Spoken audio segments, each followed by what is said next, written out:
अस्सलाम वालेकुम व्यूवर, आप देख रहे हैं ज़ुबैर टेक्निकल टीवी।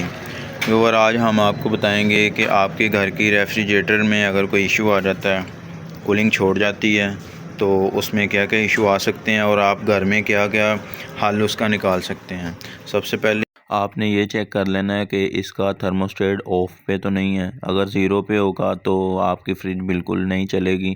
हमने बहुत सारे केसेस में देखा है कि कंप्लेन आती है कि हमारी फ्रिज कूलिंग नहीं कर रही, तो हम जाते हैं तो चेक करते हैं थर्मोस्टेट ऑफ पे होता है। बाज़ औक़ात क्या होते हैं, बच्चे इसके साथ छेड़छाड़ करते रहते हैं तो ज़ीरो पे कर देते होते हैं, तो ख़ुद परेशान हो जाते हैं आम के क्या मसला आ रहा है। तो इसका इशू होता है कि ये ज़ीरो पे होता है। अगर अदरवाइज़ इसका इशू नहीं है तो नेक्स्ट हम बैक साइड पे चले जाते हैं फ्रिज की।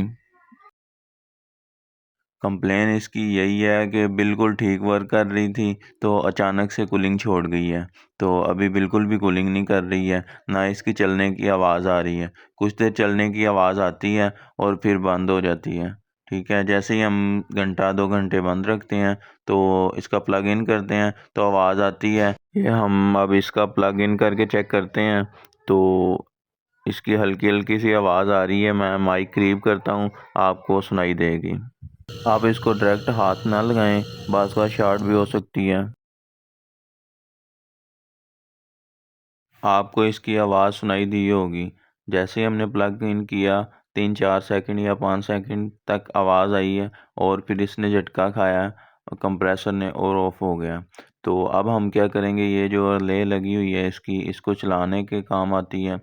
तो ये इसको स्टार्ट करवाती है कंप्रेसर को, तो हम इसको उतार लेंगे। तो आपने इसको सिंपली पकड़ के पीछे को खींचना है, थोड़ा सा हिला के।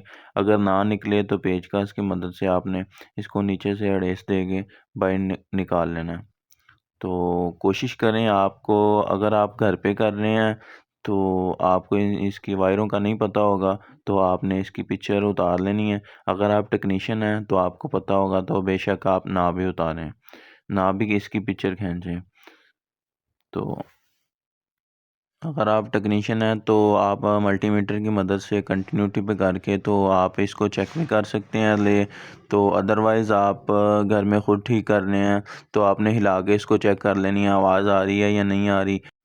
अगर कोई चीज़ अंदर हिलने की आवाज़ आती है तो आप समझ जाएं कि रिले ख़राब है। अदरवाइज़ आप अगर कंप्रेसर आपका नहीं ऑन हो रहा, आप घर खुद कर रहे हैं, तो आप चेंज भी वैसे भी कर सकते हैं ट्राई करके कि इसका इशू हुआ तो लाजमी ऑन हो जाएगा।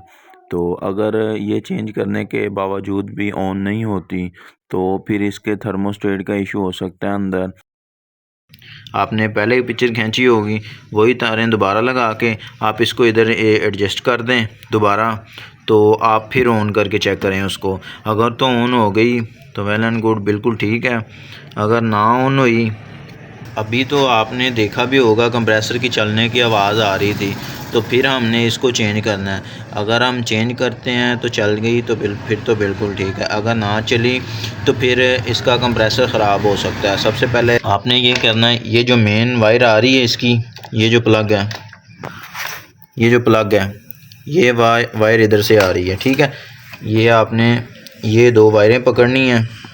ठीक है, ये हम इसको थर्मोस्टेट जो अंदर से स्पीड कम ज़्यादा करने वाला है उसको डायरेक्ट कर रहे हैं। बाज़ औक़ात क्या होता है, वो ख़राब हो जाता है थर्मोस्टेट, तो चाहे हमने 4-5 या कोई भी सेटिंग अदरवाइज़ की हो तो वो आगे सप्लाई फिर भी नहीं दे रहा होता। ठीक है, उसके लिए हमने क्या करना है, ये वाली वायर इधर लगा देनी है।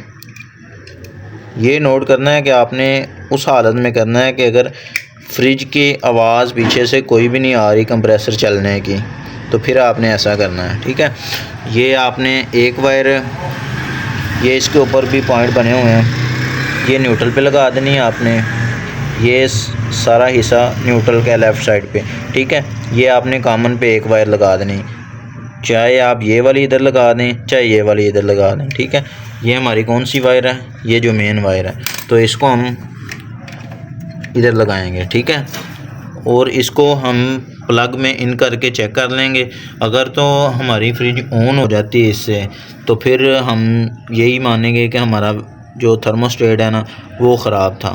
ठीक है, अदरवाइज़ ये जो इसका शू वगैरह है, इसकी वायरें वगैरह चेक कर लें, प्लग में पहले चेक कर लें कि आपकी सप्लाई आ रही है या नहीं आ रही। ठीक है, तो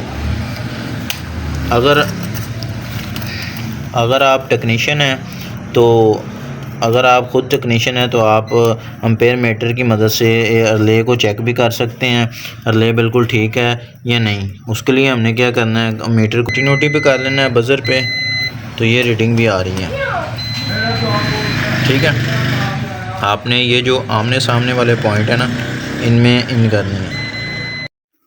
ये इसकी कंटिन्यूटी 27 बता रहा है, तो रिले इसकी बिल्कुल ठीक है। तो हमारा इशू ये आ रहा है कि आवाज़ भी आ रही है, इसका मतलब सप्लाई कंप्रेसर को पहुंच रही है, ना थर्मोस्टेट ख़राब है ना कोई वायर ख़राब है, कंप्रेसर हमारा ख़ुद ख़राब है। तो अगर आपने कंप्रेसर की मुकम्मल टेस्टिंग की वीडियो देखनी है तो हमारे चैनल पे ऑलरेडी मौजूद है, आप चैनल को विज़िट करके देख सकते हैं। तो कंप्रेसर चेंजिंग की हम वीडियो अलहदा से बना देंगे। अगर इसका थर्मोस्टेट ख़राब होता है तो थर्मोस्टेट हमने आपको डायरेक्ट करने का तरीका बता दिया, कैसे आप उसको डायरेक्ट करके इसको चेक कर सकते हैं आया कि हमारा कंप्रेसर तो ठीक है, कंप्रेसर में तो कोई इशू नहीं है। अगर आपका कंप्रेसर ऑन हो जाता है तो आप समझ जाएं आपका थर्मोस्टेट ख़राब है, तो आपने सिंपली उसको चेंज कर देना है। उस पर अलहदा से वीडियोस बना देंगे।